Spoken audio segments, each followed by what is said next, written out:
ভারত সহ 7 দেশ থেকেই মিলেছে সবুজ সংকেত। বাংলাদেশেই বসছে ছেলেদের সাফ চ্যাম্পিয়নশিপের 15তম আসর, সম্ভব তারিখ 4 থেকে 17 নভেম্বর। যমুনা টেলিভিশনকে নিশ্চিত করেছে সাফ সভাপতি কাজী সালাউদ্দিন। 6 জুন ভারতের গোয়ায় নারী সাফ শেষ হবার পর বাফুফের সঙ্গে বৈঠক শেষে আসতে পারে চূড়ান্ত ঘোষণা। 2025-এর আসর ভারতের কারণে 2026-এ হওয়া নিয়েও ছিল অনিশ্চয়তা, তবে অবশেষে মিলল নিশ্চয়তা।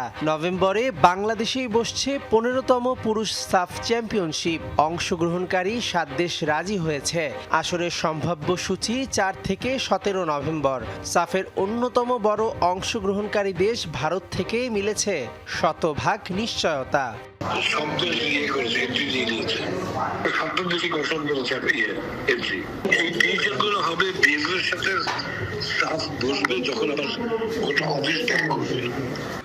ছয় জুন গোয়ায় সাফ ওমেন্স চ্যাম্পিয়নশিপ ফাইনাল। তারপর সাফ কর্তারা বাফুফের সঙ্গে বসে আনুষঙ্গিক আলাপ শেষ করে দিতে পারে চূড়ান্ত ঘোষণা। যেহেতু বাফুফে আয়োজক, তাই সম্ভাব্য 2 ভেন্যু নিয়ে কথা এগোচ্ছে।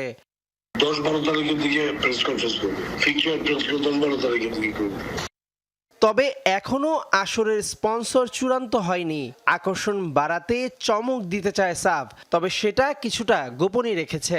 গেলবার কুয়েত ফাইনালে উঠেছিল, তবে এবার সার্কভুক্ত 7 দেশের বাইরে কোনো প্রতিপক্ষ থাকছে না।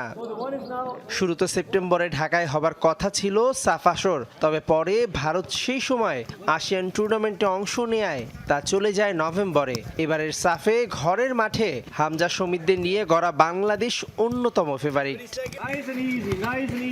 মেহেদি নাইম, যমুনা স্পোর্টস, ঢাকা।